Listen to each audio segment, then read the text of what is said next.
really just want to thank all of our partners who have come together to put this webinar together. I think oftentimes you try to come up with quippy titles for webinars and for sessions to try and draw in attention. And what I love about what we've come up with here, and credit to sort of the teams who helped put it together, it's sort of the idea of knowing what you don't know.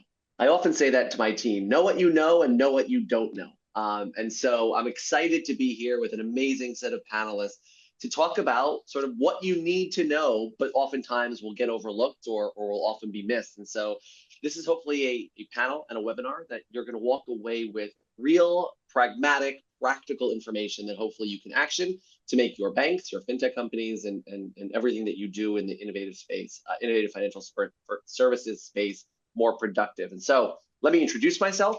My name is Phil Goldfeder. I am the CEO of the American Fintech Council.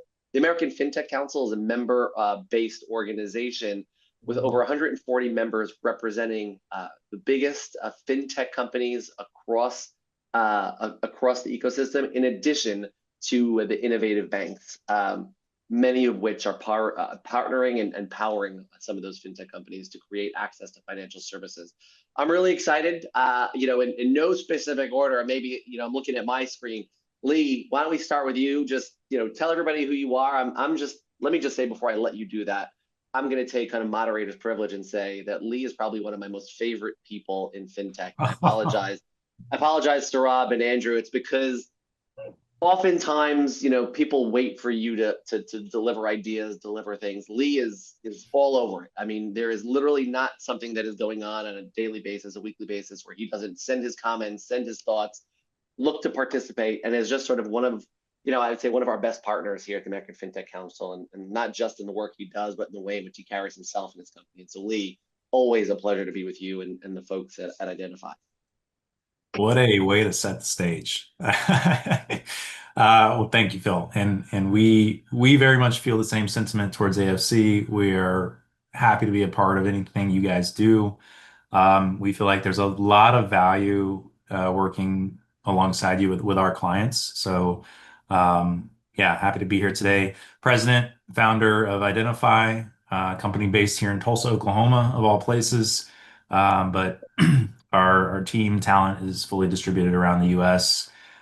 We are a cloud solution provider for community banks that are looking to break down data silos and manage a unified data set.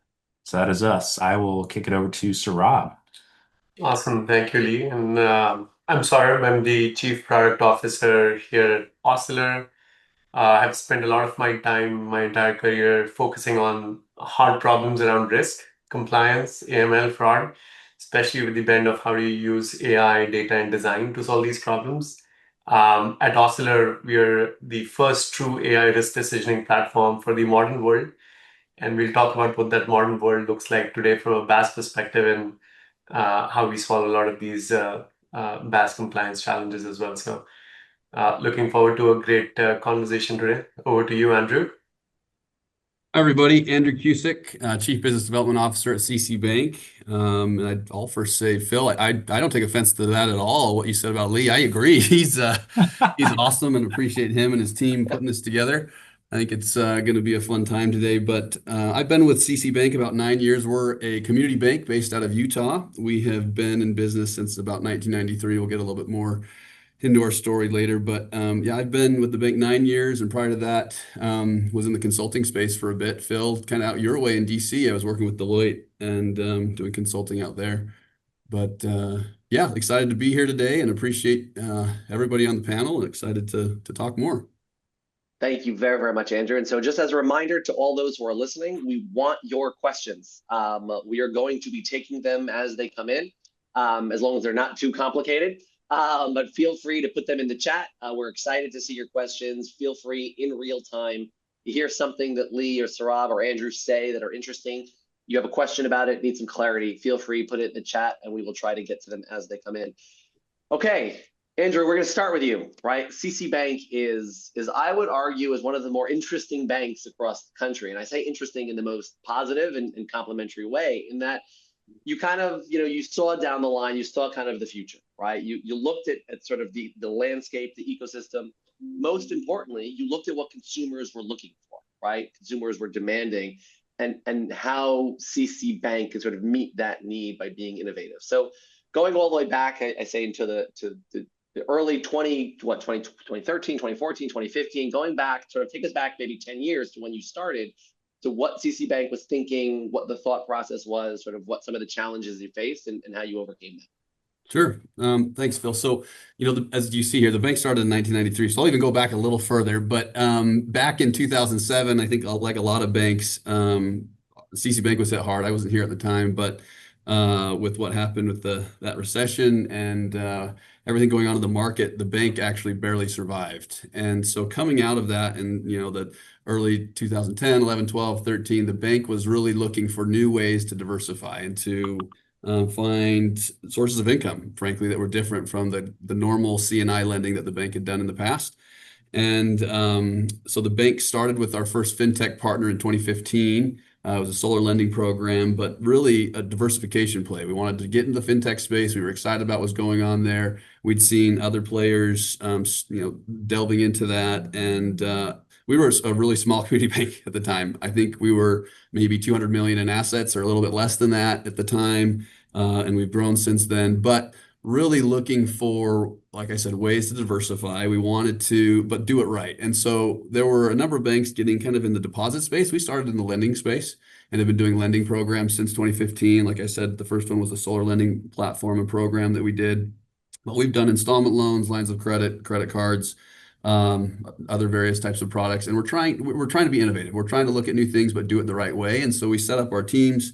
Made sure we invested heavily in compliance. We're regulated, as you see on the slide, by the FDIC and the Utah Department of Financial Institutions. And it was important from the get-go that we do things right. And so we started investing in people, right? And we started investing a lot into that, making sure we had the right people. And then we were finding we needed the tech. Something we were looking for is to expand our technology and capabilities there, not just scaling with people, but making sure we're doing it the right way on the tech side. And I would share that regulatory pressures were increasing. This was new in the space. Banks, not new. I mean, banks partnering with fintechs has been happening for many years, but the regulators were looking at how do we regulate it? How do we understand and work through this? And so we were receiving a lot more regulatory pressure, and the technology was something we wanted to invest more in. So there's two things that you said there that sort of struck me, and I think create a perfect opportunity to transition to Saurabh and to Lee. You said two things. Number one, the thought was investing in people, and I think many of us agree with that, right? You think people has got to be first and foremost, but sort of what is soon after that needs to be the investment in technology. Something else you said that was even more important to me was we wanted to do it right? We didn't want to do it fast. We didn't want to do it quick. We didn't want to find ways to sort of grow. We wanted to do it right. And to me, and I'll go to Lee. I'll start with you. What does that actually mean, right? And so, right, think about what the path that Andrew went through, and what he had, like sort of the way in which they had to think about their growth and doing it right. Obviously, people's got to come first. How do you think about process and technology? Yeah. One thing I want to add, Andrew, is you guys had, I think before you even came into contact with Identify, you had reached out to a consultancy to do I guess some diligence on the next step, the next investments in the areas that you guys wanted to grow, right? Yeah, we worked with a group called FS Vector. I think many people are familiar with them. I know you guys are close with them. Great group. And we were looking for specific things with this technology, right? We wanted to make sure we found the right groups, the right companies to help us stand up some technology here. And FS Vector was helping us identify some of those, no pun intended, but we were looking for someone. We were looking for someone who was fast, who could work with us, who was nimble, and it wasn't just, we knew it wasn't one group. It was going to need to be multiple groups, and that's where Osler came in, and you guys did too. And we've evaluated a lot of different companies, looking at companies who we meshed with on culture. right? Who understood the banking system, who understood what we were looking to do, and could really assist us. And that's where you guys came in. It was really kind of a great experience and a good meshing of the teams. Yeah.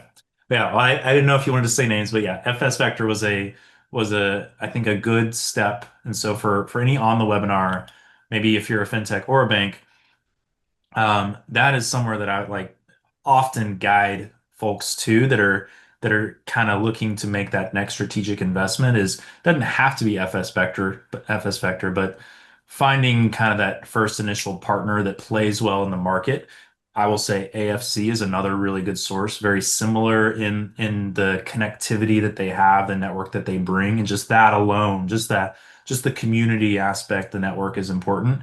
And so when FS Vector brought us an introduction to CC Bank and team, kind of our first thing that we look at is, what infrastructure, technology capabilities do you guys have today? So we try to get kind of a current state a review, and then based on where you want to be, we needed to get a future state plan.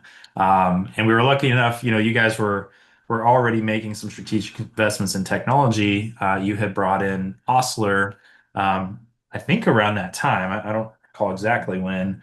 But for us, it was kind of an exciting opportunity to now work with a new, modern transaction monitoring type tool using AI.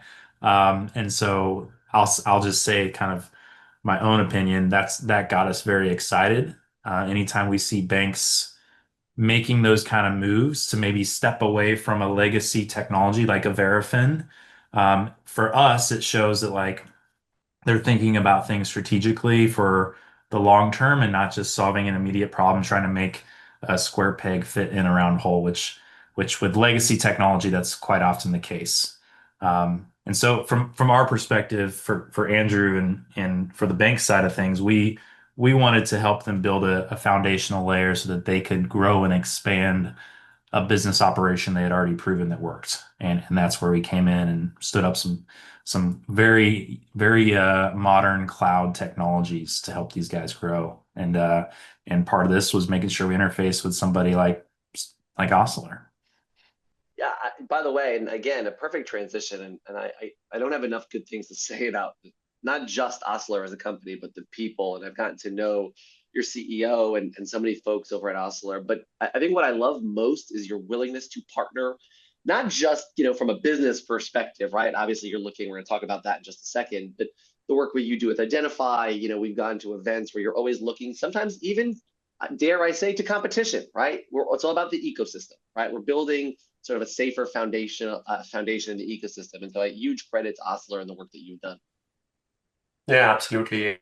I think it was a great journey to partner with CC Bank and Identify on I would call it the risk tech transformation, on what it means to really help a bank scale in the modern world, versus kind of really going back to the round peg in a square hole kind of a scenario where you're kind of either trying to scale through manual processes or lifting and shifting existing legacy technologies. And I think we spend a lot of time with partners like you, AFC folks, Identify folks, and trying to understand like what makes a lot of these bank fintech partnerships kind of scale and what makes them not get off the ground, right? And we've worked with many sponsor banks and fintechs. I think I want to share kind of what we've observed during the decision-making process, and especially why it was kind of interesting to partner with CC Bank as well during their transformation. Because the default approach is usually when banks want to start a partnerships program, the instinct is simple, right? Let's kind of use the same manual process that they used on the bank side, or let's just lift and shift, as I was talking about, an existing onboarding or a transaction monitoring technology like Verifin that Lee was talking about, and it's easy to kind of do that. But the reality is these manual approaches don't scale beyond one or two fintech partners, right? And so Andrew mentioned scale is a big thing, and how do you kind of really look beyond it and proactively invest in scale, and what does it mean to do that when you have 10 plus partners? And so the bank system needs to be thought about from a perspective of what it means to have this oversight on this fintech problem, right?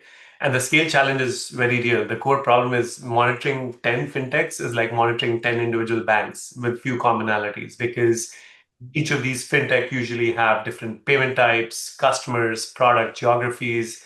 They're looking at P2P versus B2B or SMB versus consumer. And so one size doesn't fit all. And so you have to kind of really think of a couple of problem areas, which is first, how do you do this multi-fintech data analysis around figuring out what to monitor, how do you monitor them, what are the right kind of controls, and how do these granular workflows at a fintech product segment level work without the alert fatigue, which we know is a real problem even in the traditional banking world. And then how do you have the oversight, right? Because each individual fintech has will have its own programs, and so how do you look at the oversight compliance at a fintech level, but as well. And then I think the other important part is the data integration reality. And here's kind of what makes things even more complex, right? Banks struggle with the data quality, the standardization of the data. You have data coming in from cores, NACHA files. And so I think Lee can talk a lot more about those challenges, maybe on what CC Bank kind of went through, but also an observation of what he has seen with other banks and fintechs as well. Yeah, Okay, industry. Well, I was just going to say industry wide. So this is not a CC Bank thing. I think this is just in general. We're seeing more and more need for banks to reconcile at every system, and everybody knows that there's a lot of files that move around, even outside of just these lending as a service or BIN sponsorship types of businesses, even traditional FIs that are still just banking local commercial businesses. Those systems have to be reconciled now at a system level. It's rare that a bank buys everything through just their core provider. 5 years ago, definitely 10 years ago, that was the case. You would buy your card issuing product, your treasury management product, your digital banking product, and everything through your core provider. It's not the case today. And I think banks that have recognized that are moving to cloud using, let's say, tools like Snowflake, Databricks, are still ahead of the curve. And then throw in the mix of we want to do lending as a service or payments. That's a whole nother system you have to monitor. And so that's where we've really tried to get good in understanding those different data sets and normalizing those data sets for the bank. So I want to say, I think we may have jumped a bit too far. I want to bring this back to the Oh, basics. sorry. No, you're great. Please, are you kidding me? Like, I think this is very valuable. I want to kind of come back to Andrew for a moment, right? Because at the end of the day, you're a traditional community bank, right? Founded as a traditional community bank. Even the simplest thought of scale, right? As a community bank, you don't often think of like scale. How am I going to serve, sort of the tens of thousands or hundreds of thousands of consumers? When we come back to sort of what we're doing as a bank, and it's funny because our first question is, somebody who's already thinking about how do they partner. One of our first questions is how do they partner with the bank? What did you think about, right? Like, this is a traditional bank. This is they need to, again, you talked a bit about it earlier, but what were sort of the challenges that were in front of you that you had to solve for? Yeah, a couple of them are listed on the slide. We've covered a few of them, but a number of the challenges we're like you said, a community bank. We're small. Just recently we passed $1 billion in assets. Like that's great for us. That's big for us, but that's not big in the banking industry. And so as a small community bank, the challenge is how do we compete? How do we compete against some of these bigger banks, larger banks who can invest in technology that's much better, or build it themselves? So I think that would be one of the challenges. The regulatory pressure has continued to increase over the years on these types of programs, and justifiably so. We've got to make sure we're doing them right. And then the scaling is the other part that's listed on this slide. That was an interesting hurdle for us to try to overcome, because we were scaling with people and we felt like we were bringing on the right people, but how do we make sure we're also building up that tech side? And at the same time, we don't want to lose ourselves as a community bank. And we've said this from the very beginning, we don't intend to become the fintech bank only, right? Like, we continue to want to and have plans to continue to serve just our local community and continue to expand that reach as well. So yeah, I'd probably share those are some of the thoughts that we were having, but we needed to do it methodically and right, and try to serve communities outside of just Utah, where we're physically located, and reach those other consumers and give them products that we felt were needed and that were lacking in the market. Saurabh, I love the first bullet point. And it's one size fits all compliance doesn't work, right? I don't have to tell you because I think all of us and probably everybody listening has heard somebody somewhere say, one-stop shop. You log, you sort of onboard us, and we're going to solve all your compliance problems, right? Two things. Number one, Saurabh, when you think about how did you think about plugging into banks, right? Banks are very regulated entities. What was the thought about plugging into regulated banks? And how have you answered the question about like one size doesn't really fit all, does fit in all, it doesn't necessarily always work or not the answer? Yeah, started off from the fintech space, so we knew very well what the modern products, modern payment types, modern business models of fintechs look like, and why you could just not use very traditional approaches of lifting and shifting your current out-of-the-box rules, whether it's like from traditional vendors or some of the no-code solutions where you say, hey, you have these rule library, and I'm just going to put this rule library and it's going to automatically solve your oversight problem. But if you look deeper, it's actually going to create more noisy alerts, or it's not going to alert on things that are productive, right? And so that's kind of the downside of the one size fits all. And there's a bigger problem because when you look at it from a fintech space, they have the ability from the get-go to think of the customer journey as a whole, right? What does onboarding mean? What does monitoring mean? But if you start using different tools to onboard some customer and do some risk rating and then KYC and then other tools to do transaction monitoring and sanctions cleaning, you're creating a fragmentation problem, right? The CIP system requires separate data. AML transaction monitoring systems require separate data. There's no single view of the customer journey. But for us, it was important to kind of really think of the unified customer journey in the view. And then how do you process all of this data from different streams of the onboarding, transaction monitoring across these fintechs in a very unified way, but also the decisioning platform, which connects all of this together, the identity, the transaction, the behavior data. And then what does it mean to really provide a tailored solution versus a one size fits all, so that it's looking at these specific fintech risk models, their rule sets that are configurable at a payment type or a fintech type, and then how do you kind of really optimize the compliance operations on it. So it's kind of that was kind of the most important thing as we thought about getting into this space. Fintechs well, we understood what the problems banks would have as they kind of partner with this, and what does it mean to build a more modern compliance stack as a platform to solve for a lot of these challenges.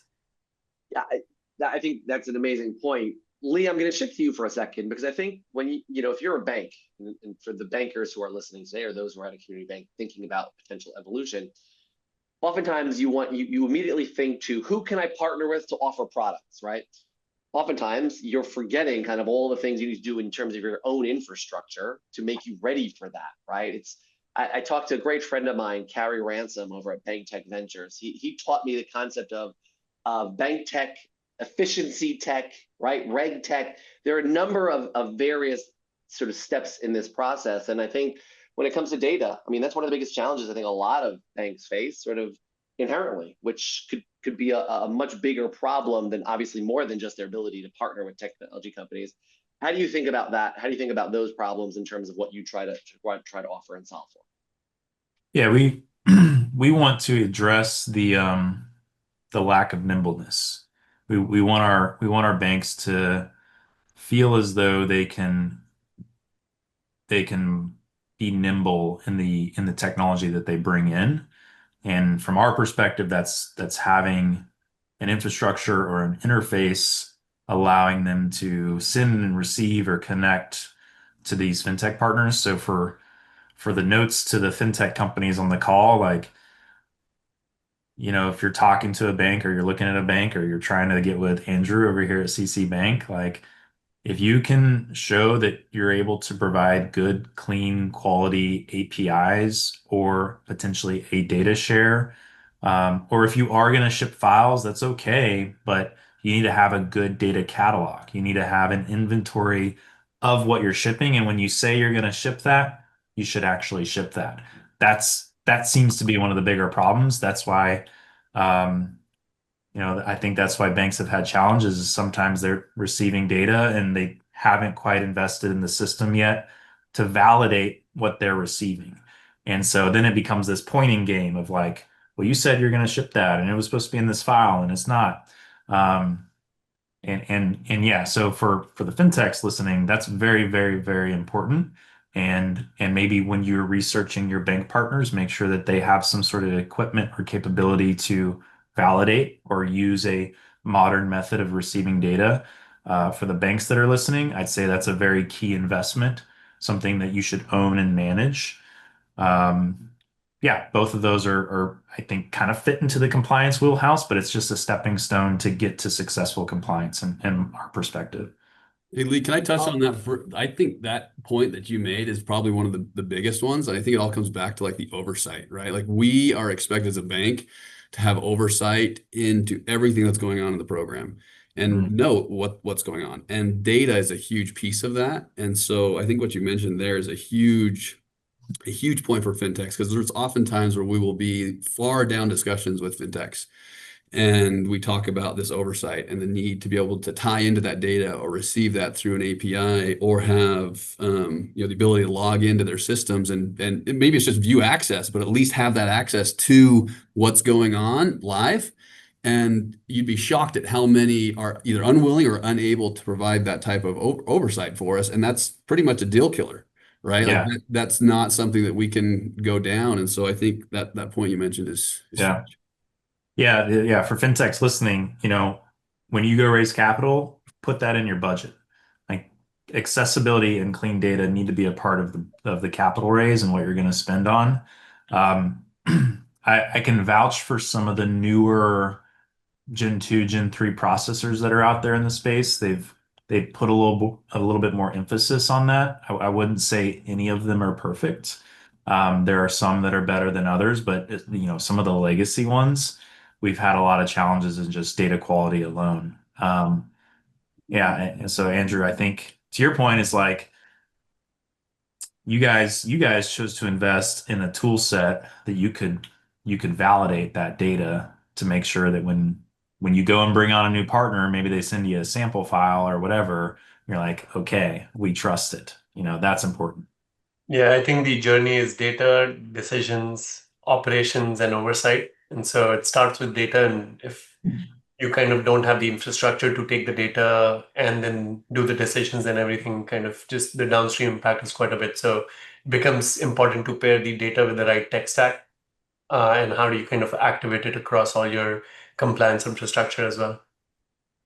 so we actually got an interesting question, which I think also is important to touch on because we're spending a lot of time about, sort of in terms of how do you build it. But how do you think about the people and the culture, right? Andrew, you started with this, right? You need the right people in place, but how do you change the culture from a traditional community bank? And Lee and Sarab, we talk about this subject a lot, right? How do you get community banks to embrace the idea that they need to start to think about innovation? Andrew, start with you in terms of like, how did that evolution happen and how difficult was it from a community bank perspective? It was hard. I mean, I was brought in to help kind of start the fintech side, and there was a lot. I want to say, I mean, there was pushback, right? I mean, this was new. This was very different than what we'd done in the past. Very different from traditional banking, and it took a lot of meetings and discussion and one-on-one sessions with individuals who were kind of putting up a little bit of roadblocks to show them the value of investing in this type of technology and the opportunities here in working with fintechs to keep us relevant as a community bank. And like as far as the question on culture and how that works, like there's the internal culture and then there's the external culture of who you want to partner with as well to make the ecosystem of your successful bank fintech venture, make that successful. And it's these partners, like Identify and Oscillator and making sure those cultures fit. But, when you're looking at the fintech, um, the trust is top tier. You have to be able to trust your fintech. And the second that trust is lost, I've had multiple examples of fintechs who were like on one side, they were so trustworthy that they would come to us the second they saw or a potential issue or had an issue. It was like, hey, just we know this might be big, but we're going to let you guys make that decision on whether or not it's a big problem or not. What we're going to let you know about it anyway. Here it is. This is what happened. This is what we propose to do to fix it. Like that type of partner is top tier for us because they understand the regulatory environment we're in. And then, if we have had a partner in the past that wasn't as upfront. They're no longer with us, right? Like, and that's the reason why is because they thought, well, this is an issue. We're not going to bring it up to the bank. Let's try to solve it and fix it beforehand before we even bring it up to them. And so this culture of trust, collaboration, and working with your partners is, I think, huge. And I'm talking too much right now, but I totally see that with Lee's group and Sarab's, and it's a fantastic environment to work with them. So. It's funny. Initially, I really like this. We need like a series. I feel like this is a conversation that we could probably, we need like 6, 7 hours to really, sort of run through everything. But, we're going to look at this thing in two different ways, right? And if you take a look at the slide in front of you, what makes a fintech bank ready? I often say to our members, it's about core competency, right? Everybody should know what their job is and what they're good at and what they're meant to be doing in the relationship.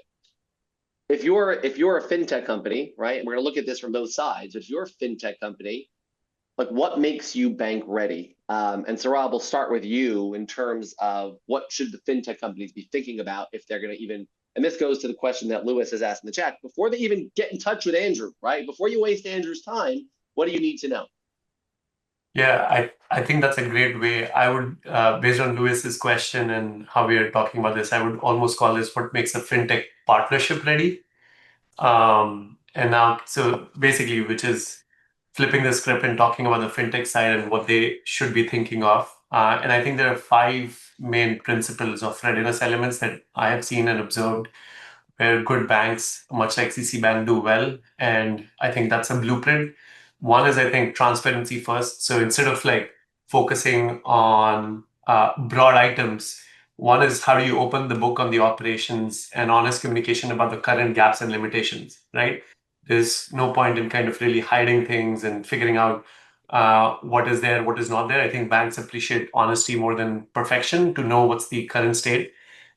It's okay, we have a basic KYC as an example, but we need help with enhanced due diligence. And that is kind of knowing the transparency of what the current state is, I think, paramount. Second is the technical foundations. Again, having a right technical foundation is important, which means how do you think of the system to connect and share the data with the bank oversight platforms? Just we talked about that.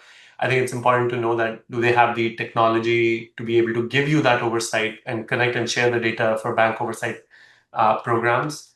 The third is more of like, I would say, a learning mindset. I mean, committing to building a compliance capability together rather than defending existing shortcuts, I think is never a good play. And so the best partnerships are, I feel, always collaborative in bank and the fintech working together on viewing compliance as a competitive edge versus a cost center and a hurdle. And then, of course, I think this is something that is very near and dear to me, and we've talked about it, Phil and Lee as well, which is real resource commitment, right? Mhm. And from a compliance perspective, when you think about this, it doesn't mean you have a side project managed by your CTO's cousin. It's Yeah. dedicated compliance personnel and realistic budget allocation for this partnership development, right? Which means the leadership has a buy-in that compliance investment is a business investment to kind of really grow. And that's kind of what I have really observed. But Lee and Andrew, curious to get your thoughts as well. Yeah, I think it's an investment in a lot of areas, is pretty key. And I've talked to a few banks just in the last week that are raising some money and it's a good sign that they're raising money because now that shows me that they know and that they are aware that they cannot really do this on their existing capital. So that I feel like we're making progress in the industry when I hear stuff like that. Now they're just like, but what exactly do we spend it on? So there's still some questions there. From our perspective, what maybe makes a fintech bank ready? I'd share two things. So, what I'd like to see that I have not seen enough, maybe not even once or twice, is some sort of sandbox environment. I'd like to see, So again, all my thoughts and opinions are biased towards data, but I would like to see a sandbox environment that a bank could play in. So let's date. Like, okay, we might enter into an agreement. Give me some fake transactions or some like anonymized transactions of what it even looks like to catalog, because I need to know what kind of investment this is from a bank perspective just to implement you guys. Because let's say they go in and they hire Identify to help them with this implementation. That costs money. Identify is a for-profit business. And so that there's a cost associated with that. And Andrew knows we've helped them with implementations for the last year. And so, my thoughts are if those fintechs came to the table with some sort of sandbox or some sort of easy testing method, I think that would be very successful in kind of starting those engagements. Okay, so Rochelle, I think that takes us naturally to the next question, Oh, and flipping back to you, Andrew, right? Like, there's this thought like, oh, I could partner with fintechs and my bank is going to make money and be successful, right? Like that's what oftentimes I think community bankers are sold on. And so let's sort of talk about what makes a bank fintech ready, and then more importantly, I want to jump right back to Saurabh and Lee, sort of how they play a big part of that, right? Like how do they? It's not just about what the bank is doing, but it's sort of the right partners to help you get there. Andrew, sort of what's your answer? What makes a bank fintech ready? Yeah, it's a loaded question. There's a Yeah. lot that goes into it, obviously. I mean, a couple thoughts that I would say come to mind at the top tier. I think you have to be ready for, I mean, Lee, we talked about this, the investment. It's not, I mean, there's multiple cases out there. You've seen consent orders. I mean, they're very public. You can see what's going on, where the pitfalls have happened.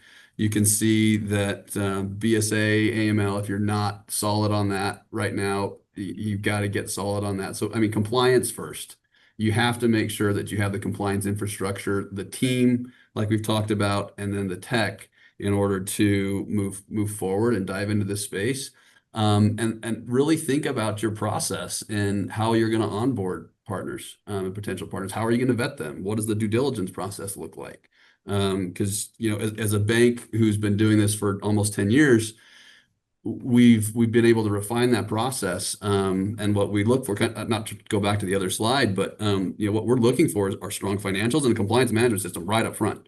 And if you don't have strong financials, that's okay. But like, make sure that you have your financials in a good spot that gives a bank some confidence and reasonableness that you're going to be able to uphold the program and function long term with the bank, because a bank will not bring you on if you don't have those. But as far as the bank goes, you got to be thinking about that process. How are you going to ingest that due diligence? How are you going to record that due diligence? How are you going to vet all these fintechs who are going to be interested in partnering with you?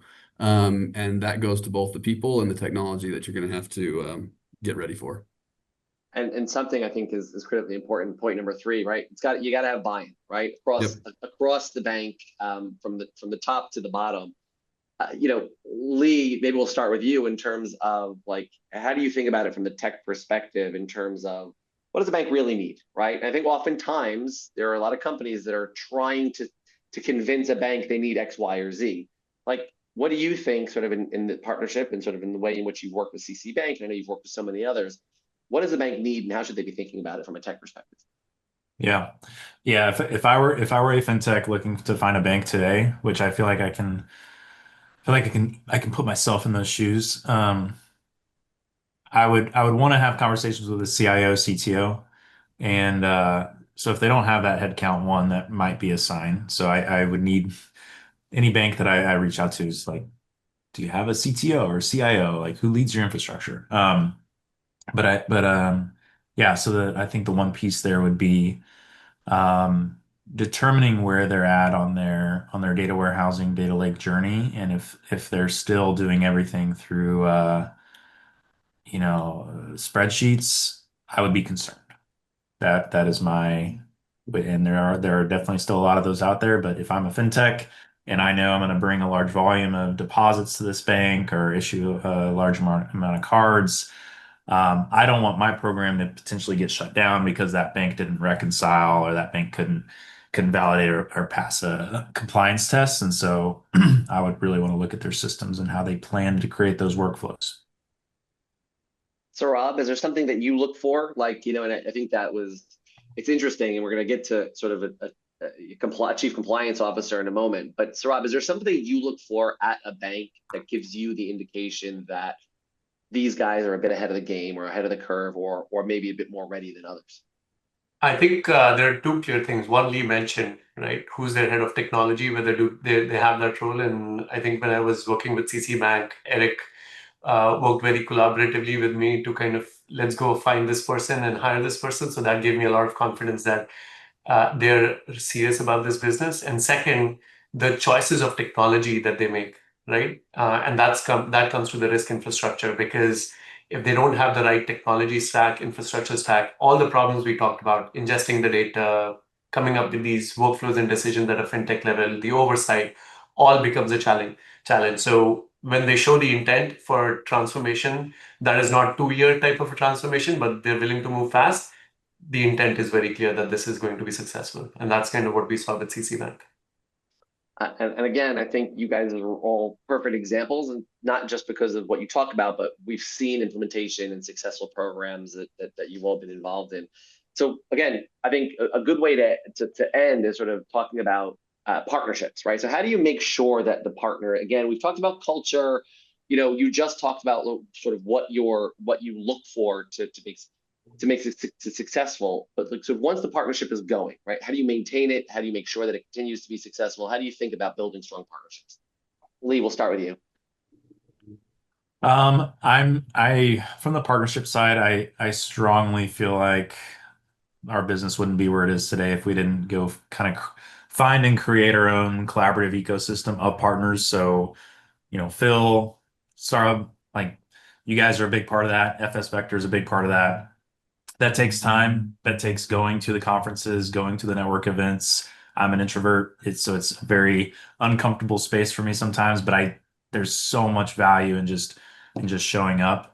So if I were to give a piece of advice on building strong partnerships, it's just like get face to face, get off the Zoom. If you can get off the Zoom and get out there and actually like shake people's hands, it goes a long way.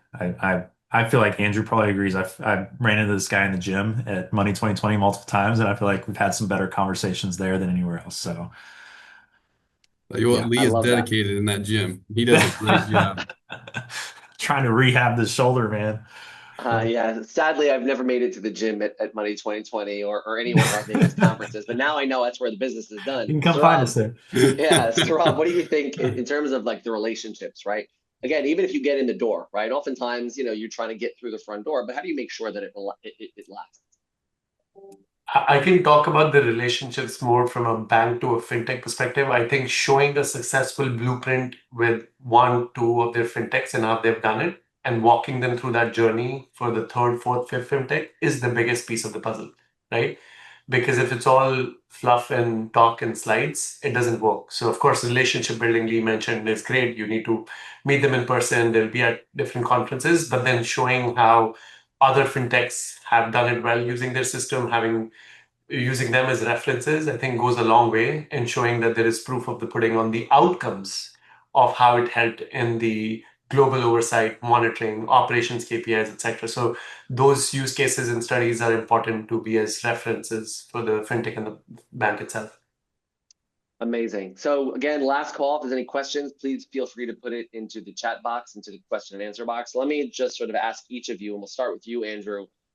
One thing, right? Like, one piece of advice that you can offer kind of the audience listening here, what would that be?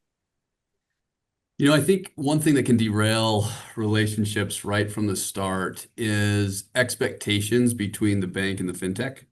I think from the bank's perspective, you have to understand that we live in such a highly regulated environment. I came from consulting and things moved at the speed of light, and it was great from that regard. And then I came to banking and things moved a lot slower. And so understanding that the banks, you definitely want to find a bank that can move faster than other banks, right? And understands the process and the speed. But I think be aware that you're not going to, as a fintech, you can't expect to launch your program with a bank within a month or two. Or like that's the second we come across a fintech that's like, hey, we want to launch next month or in 8 weeks, like that's going to be difficult and really unrealistic for most programs. And so Come in eyes wide open, understanding the regulatory environment and the speed at which banks can typically move. And then from a bank's perspective, like try to be faster, right? Like that's what we're striving for. So Rob, I think to piggyback on what Andrew said, there are two extremes. With legacy systems, you're looking at a year, 2 years worth of onboarding, whereas some of the more modern risk vendors will say, "Hey, we can help you onboard new fintechs in, I don't know, a month," right? And those are two extremes. And whenever someone says you're going to be onboarded in a month or 2 weeks, that's a red flag, right? So if they're promising you an out of the box, automatically compliance tech stack, which basically will start running on day one and like in 30 days you're live, not going to happen. That's not the reality, right? And so there's of course a balance, and of course you can break it into quarters and what does it mean to get you into particular milestones in a quarter. But I think it's always a red flag to not just fall for the easy path, uh, and that easy path is what will land you to trouble. So easy path is not the one extreme of going live in 2 weeks, but it's also not the extreme of 1 year. I'll say on that, Rob. It's funny because I spend time at a bank, and we always kept trying to every quarter we were like, how do we speed up onboarding, speed up onboarding, speed up onboarding, and then all of a sudden you realize, like, you know what? Maybe we don't need to speed up onboarding. Let's slow it down a little bit, right? Fintechs were coming through the front door, and I don't think either way is correct. You have to find the right pace, right, to understand who you are, what you're capable of ingesting, and then figure out the right pace of ingesting. Lee, I just want to say thank you again for helping put this all together and to identify. I talk to you all the time. I get to hear your wisdom all the time. But like, if you can narrow it down to one thing that you think people need to take away, what do you think that is? I'm going to throw a curveball. Um, just reflecting this as a tech founder, and I think maybe this would apply to a banker that is kind of overseeing this type of business, or even, I consider Osler to be a tech company, a strong tech company. Biggest thing for me, one piece of advice would be to surround yourself with um, some strategic mentors and advisors that you trust. Take the time, take them out to dinner, take them to lunch, whatever. But for me, surrounding myself with people that are much smarter than me, that know this way better than I do, has been huge for my awareness and understanding. And Phil, I consider you to be one of those guys. But folks that have been in the industry much longer than I have, I try to put myself next to them as much as I can. Let me be very, very clear that Lee, Sarab, and Andrew are all smarter than me. I want to be very clear about that, and just always get to appreciate. What they say: you're only as good as the people you surround yourself with. So Yeah. I like to think that I continue to surround myself with good people, and just a huge credit to Osler to identify, and congrats. I think the CC Bank, who is sort of really, I mean, we can argue this is a minefield, right? You're trying to do it right, as Andrew started with, but that's not easy to do all the time, right? And so it's a constant sort of focus on the right partners, the right technology, the right people, and ensure that we're getting it right. So we can create, I mean, when you think about what we're doing, we're building the future of financial services right now, right? In 20 years from now, you are going to be the financial services and part of that infrastructure that is going to be critical for the next 100 years. And that is exciting. We get to be a part of it. Again, I want to thank you all for being a part of today's webinar. This has been an amazing conversation. I guarantee you all who are listening, we're going to do it part 2. We have to. I don't see how we don't. There's just so much more that we can dig into here, and I'm excited for the next step. So thank you again to all of you. Thank you, Phil. Thanks, Phil. Thanks, everybody. Thanks, everyone, for joining. We will be sending out an email with a recording of this webinar, and so you can keep a lookout for that. Other than that, have a fantastic day. Thank you all. Thank you, Rochelle. Thanks, Rochelle.